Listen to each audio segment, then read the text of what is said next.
Our final presenter for the evening is Sandy Hankins, whose brother is Bill Withrop, one of the co-founders of Particles on the Wall.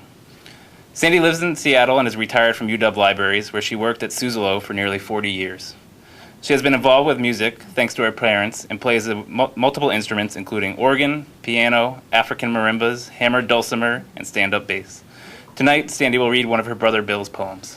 Sandy?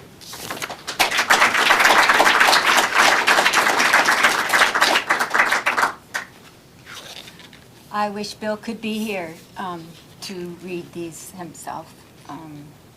He left a really rich legacy, and we all miss him dearly. One of the good things is that much of his work is in the archives here at this university in special collections. And he also left behind about 40 boxes of unsorted papers, which I inherited. They're not books, they're not big things. Each box is just stacked with papers. Not by date, not by subject, not by anything. So, thanks, Bill. I was born in 1941. My brother was 7 years older than I am. We moved from Kansas City, Missouri to Richland in 1944. And so I have an early memory of what I thought then was a great childhood. Everything was secret, so we didn't know that bad things were happening out there. We had lots of room to play.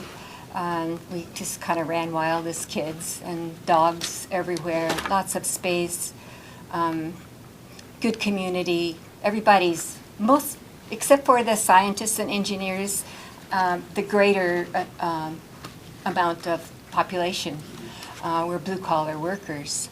And so that meant that there really weren't too many class lines in Richland at that time.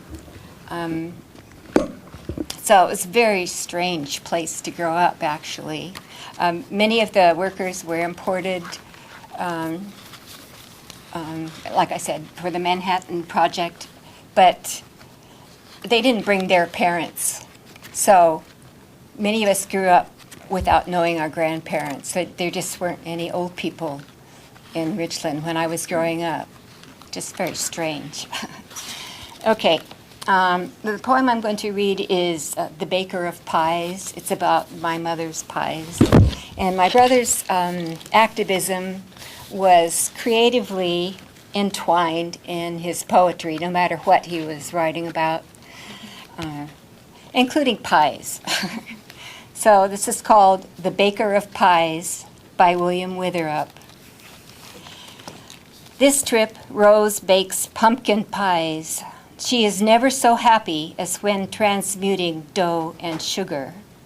How many cherry, peach, pumpkin, and apple pastries have fissioned from her 83-year-old fingers? Last August, it was deep dish blueberry made for her elder son. But the pie leapt from its dish, nearly scalding her leg, left a purple double helix on the carpet. Today I am raking leaves, carrying on conversation with the sycamores. They signal they can smell the spice, sugar, and pumpkin working their alchemies. 30 miles northeast from the family duplex, Hanford tank sludge cooks and shifts from stable to unstable. The ticking nucleides, not musical, unlike the drum brushing branches. AEC DOE might have put Mother in charge of a tank farm. No crust would have been unpinched, no detail overlooked, no graft or lies. Inside the house, a mild November afternoon, an old woman with a nose for chemistry has her hand on the controls, sniffs the wind, and watches the boilers as we sail out of the 20th century. And that was Richland, 1998. And you may have noticed there's an exhibit right outside the door that has my father's hard hat and my mother's rolling pin. And she did, by the way, make the best pies ever. She practiced. When she got married, she made a cherry pie a day until she had it perfected. So that rolling pin is very special.